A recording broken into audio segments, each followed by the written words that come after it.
ठीक है बच्चों, तो अभी मैंने क्या बोला कि अगर कोई भी तुम्हें दो लाइन्स है ना आपस में पैरेलल दिख जाए तो तुरंत तुम्हें तीसरा लाइन देखना ही नहीं है।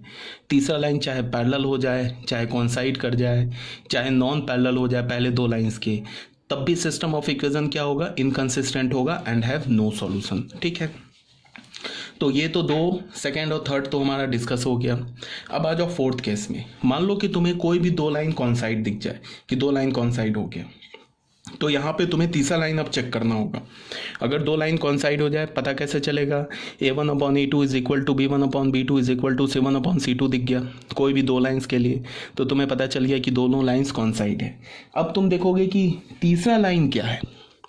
अगर तीसरा लाइन पहले दो लाइन जो कॉन्साइड हो रहे हैं ना उसके पैरेलल एंड डिस्टिंक्ट हो जाए तो system of equation is inconsistent, ये केस हो जाएगा एंड हैव नो सॉल्यूशन। अगर तीसरा लाइन जो पहले दो लाइन कॉन्साइड किए हैं उसके नॉन पैरेलल हो जाए, ऐसे इंटरसेक्ट कर जाए, ठीक है, तो फिर क्या हो जाएगा, सिस्टम ऑफ इक्वेशन कंसिस्टेंट हो जाएगा एंड हैव यूनिक सॉल्यूशन हो जाएगा। ठीक है, अगर तीनों ही लाइंस कॉन्साइड कर जाए तो अगेन सिस्टम ऑफ इक्वेशन क्या हो जाएगा, कंसिस्टेंट हो जाएगा and have infinitely many solution. जो इन्फिनाइटली मेनी सॉल्यूशन है वो हमें सिंगल लाइन पे मिलेगा, तो इसका मतलब है कि one parameter infinitely many solution मिलेगा। एक पैरामीटर को हम यूज करके उस इन्फिनाइट सॉल्यूशन को हम निकाल सकते हैं। अब आ जाओ ये केस नंबर 7 और केस नंबर 1 पे डिस्कस करते हैं। मान लो कि तुम्हें वो तीनों लाइंस है ना, वो तीनों लाइंस आपस में नॉन पैरेलल दिख गया, मतलब तीनों के लिए A1/A2 is not equal to B1/B2 मिल गया। किसी भी दो के लिए तुमने A1/A2 और B1/B2 कैलकुलेट किया वो इक्वल नहीं मिला, तो इसका क्या मतलब है कि या तो ये फर्स्ट केस हो सकता है या तो ये 7th केस हो सकता है। ये अब कैसे पता चलेगा, इस केस के लिए तो हमने स्पेशल बोल रखा है। इस केस के लिए हमने क्या बोल रखा है कि एक्स वाई और कांस्टेंट टर्म से बनने वाले डिटर्मिनेंट का वैल्यू 0 होगा। और इस केस के लिए हमने क्या बोला है कि इस केस के लिए क्या होगा कि एक्स वाई और कांस्टेंट टर्म से बनने वाले डिटर्मिनेंट का वैल्यू 0 नहीं होगा।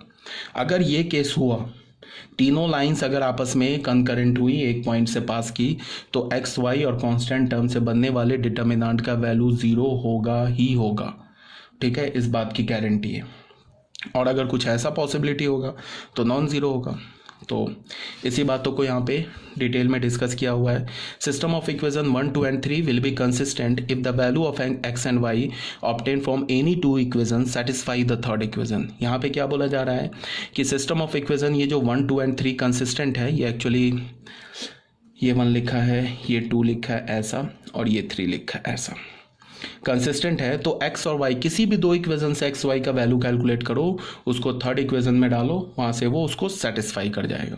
तो हमने क्या किया, सेकंड और थर्ड को सॉल्व किया यहाँ पे क्रॉस मल्टीप्लिकेशन मेथड से, और यहाँ से जो एक्स और वाई की ये दो वैल्यू मिली उसको फर्स्ट इक्वेशन में डाल दिया।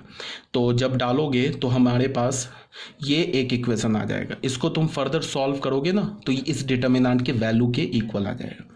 इसको तुम सॉल्व करोगे तो ये हमारा इक्वेशन ऐसे कन्वर्ट हो जाएगा।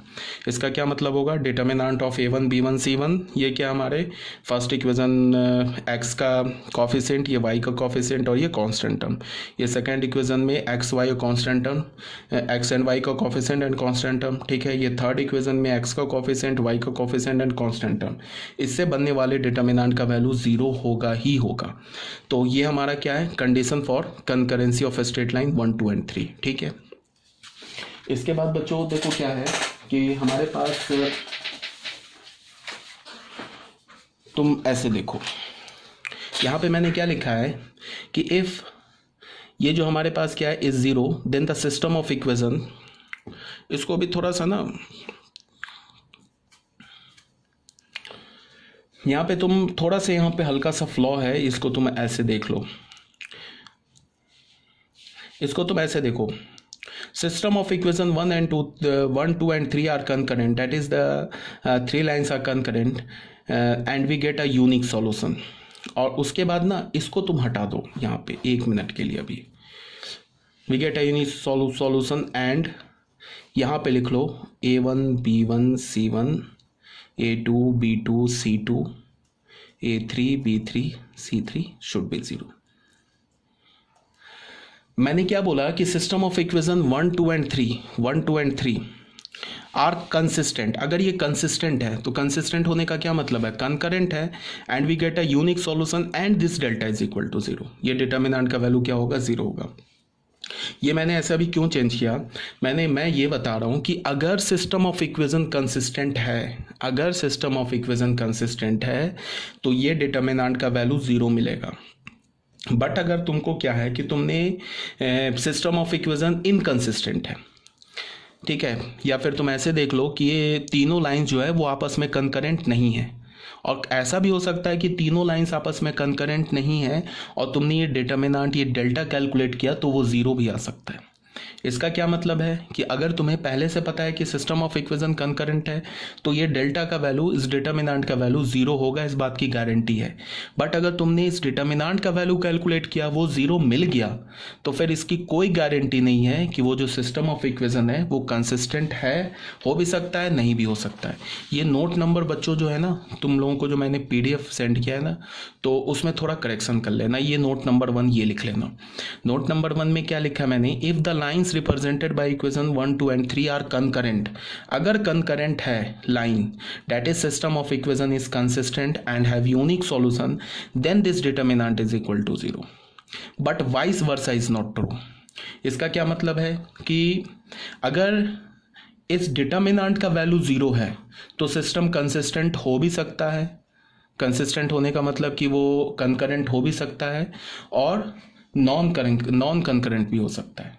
तो इसका क्या मतलब है कि इस डिटर्मिनेंट का वैल्यू 0 होने का ये मतलब नहीं कि सिस्टम कंसिस्टेंट होगा, बट अगर सिस्टम कंसिस्टेंट है, वो तीनों लाइंस कंकरेंट है, तो इस डिटर्मिनेंट का वैल्यू 0 होगा ही होगा। ठीक है, एक बार और, अगर सिस्टम ऑफ इक्वेशन कंसिस्टेंट है, तीनों लाइंस आपस में इंटरसेक्ट कर रही है, तो इस डिटर्मिनेंट का वैल्यू 0 होगा, ये बात तो सही है। बट इस डिटर्मिनेंट का वैल्यू 0 है, ये इंप्लाई नहीं कर रहा है कि सिस्टम ऑफ इक्वेशन कंसिस्टेंट है।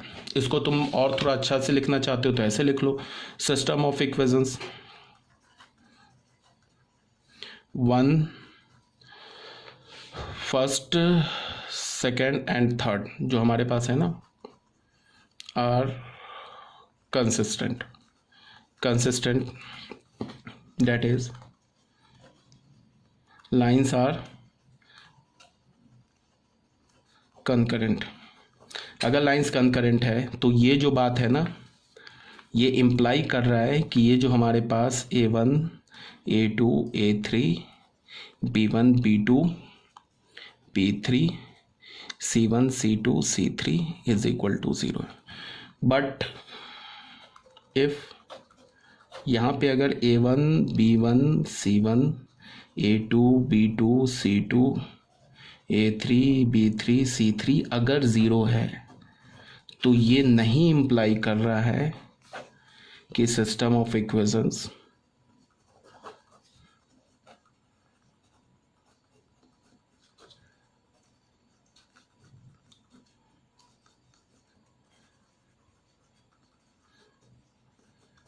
consistent, that is lines are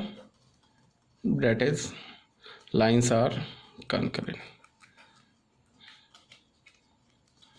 मतलब कि लाइंस कंकरेंट हो भी सकती है, नहीं भी हो सकती है। ठीक है, तो ये था हमारा।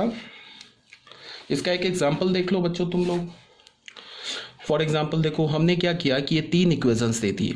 अब तुम इस 3 इक्वेशन को देखो, क्या है हमारे पास कि तुम ऐसे देखो, ये इक्वेशन 1 एंड इक्वेशन 3 को देखो। ये 1 एंड 3 क्या है हमारा, ये तो पैरेलल लाइंस है। ठीक है ना, ये देख लो, A1/A2 is equal to B1/B2 but not equal to C1/C2। तो फर्स्ट और 3 तो पैरेलल लाइंस को रिप्रेजेंट कर रहा है। अब चाहे तीसरा लाइन कुछ भी होता जाए, चाहे इस 2 के पैरेलल हो जाए या कोइंसाइड कर जाए, कुछ भी हो जाए, ये सिस्टम ऑफ इक्वेशन तो हमेशा इनकंसिस्टेंट मिलेगा ना, सिस्टम ऑफ इक्वेशन इनकंसिस्टेंट। अब हमने A1, B1, C1, A2, B2, C2, A3, B3, C3 ये डिटर्मिनेंट कैलकुलेट किया। तो इसमें क्या होगा कि ये जो पहला फर्स्ट कॉलम है और ये जो सेकेंड कॉलम है, ये हमें क्या मिल गया, first column and second column ये प्रोपोर्शनल मिल गया। देख लो, ये 2/3, 2/3 एंड 2/3 रेशियो लोगे तो 2/3 आ जाएगा। तो first column and second column proportional मिल गया। तो डिटर्मिनेंट का एक प्रॉपर्टी क्या होता है वो मैं बता दे रहा हूँ कि अगर किसी भी डिटर्मिनेंट में, तुम डिटर्मिनेंट चैप्टर में पढ़ोगे इन डिटेल, अगर कोई बच्चा परेशान हो रहा है ना कि ये पता नहीं क्या कर दिया, तो बस तुम अभी रट जाओ। अगर डिटर्मिनेंट में कोई भी 2 रोज या कोई भी 2 columns any two rows and any two columns अगर क्या हो जाए, any two rows and any two columns अगर प्रोपोर्शनल हो जाए तो उस डिटर्मिनेंट का वैल्यू जीरो होता है। ठीक है, तो वही हमने प्रॉपर्टी यूज़ किया है। ऐसे तुम कैलकुलेट करके देख लो, इस डिटर्मिनेंट का वैल्यू तुम्हें जीरो मिलेगा बिकॉज C1 एंड C2 ये जो दो कॉलम्स है ना ये आपस में प्रोपोर्शनल हो गए, तो डिटर्मिनेंट का वैल्यू जीरो मिलेगा। But clearly equation 2 and equation 3 represented two parallel lines and hence the system of equation is inconsistent, that is no solution. मतलब क्या है कि ये 2 और 3, ऐसे 2 और 3 भी देख लो, 2 ये क्या होगा 2 और ये 8/9, 2 और 3 भी हमारा पैरेलल है। ठीक है ना, तो ये क्या हो जा रहा है हमारे पास सिस्टम ऑफ इक्वेशन। ये एक्चुअल कैसा केस चल रहा है, ये एक्चुअल ऐसा केस है, ये जो तीनों लाइंस है ना ये तीनों लाइंस डिस्टिंक्ट एंड पैरेलल है, ये तीनों लाइंस डिस्टिंक्ट एंड पैरेलल है, तो ऑब्वियस सी बात है कभी भी ये कंसिस्टेंट नहीं हो सकता। बट डिटर्मिनेंट का वैल्यू जीरो हो गया।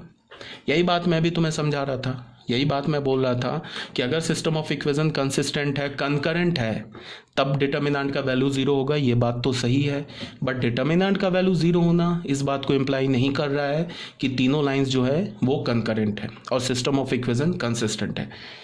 ठीक है, ये बात कई बार बोल दिया मैंने, अब तो क्लियर होगा आप लोगों को। ये हो गया हमारा पेज नंबर 137। अब बच्चों आ जाओ पेज नंबर 138 पर। इसमें क्या है, ये एक बेसिक क्वेश्चन है, इसको देख लो। Find lambda if the system of equation this this and this are concurrent. क्या बोल रहा है कि फाइंड लैम्डा, लैम्डा का वैल्यू निकालो अगर ये तीनों system of equation are concurrent. ठीक है, कंकरेंट बोलने का मतलब कंसिस्टेंट, यूनिक सॉल्यूशन।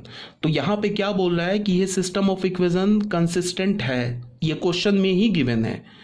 तब अगर ये एक सिस्टम ऑफ इक्वेशन कंसिस्टेंट है तब तो एक्स वाई और कांस्टेंट टर्म से बनने वाले डिटर्मिनेंट का वैल्यू जीरो होगा, ये तो 100% है। तो हमने क्या किया, फर्स्ट सेकंड थर्ड ले लिया, यहाँ से ये तुम कैलकुलेट कर लेना। If the system of equation 1 2 and 3 are consistent then यहाँ से लैम्डा 2 लैम्डा 3 2 - 1 7 1 1 4 ये डिटर्मिनेंट बना लिया और डिटर्मिनेंट को जीरो से इक्वेट करके यहाँ से हमने लैम्डा का वैल्यू 9/13 निकाल लिया। ठीक है, तो अब मैं इसे क्या बोल सकता हूँ, यहाँ पे थोड़ी सी एनालिसिस है, इसको देख लो। लैम्डा का वैल्यू 9/13 है, तो क्या होगा, ये जो हमारा डिटर्मिनेंट है ये जीरो हो जाएगा। तो अब तुम इस बात को ध्यान से देखो, यहाँ पे मैंने क्या बोला, if lambda is not equal to 9/13, अगर लैम्डा 9/13 के इक्वल नहीं है तो क्या हो जाएगा, ये डिटर्मिनेंट जीरो नहीं होगा। यहाँ से हमने डिटर्मिनेंट को जीरो करके निकाला ना, लैम्डा इज इक्वल टू 9/13। अगर लैम्डा 9/13 के इक्वल नहीं है तब तो ये डिटर्मिनेंट का वैल्यू जीरो नहीं होगा।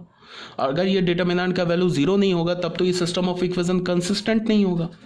ठीक है, तो यही बात को यहाँ पे लिखा हुआ है, if lambda is not equal to 9/13 then the system of equation is inconsistent and if lambda is equal to 9/13 then the system of equation may be consistent और मे नॉट बी कंसिस्टेंट। अब यहाँ पे बात को ध्यान से सुनो, अगर लैम्डा का वैल्यू 9/13 नहीं है, ठीक है, तो ये डेल्टा जो है ना, ये डेल्टा मैं बार बार किसको बोल रहा हूँ, इस डिटर्मिनेंट को, ये जो डिटर्मिनेंट है ना ये जीरो नहीं होगा। और डिटर्मिनेंट अगर जीरो नहीं है तो सिस्टम ऑफ इक्वेशन कभी भी कंसिस्टेंट नहीं हो सकता है।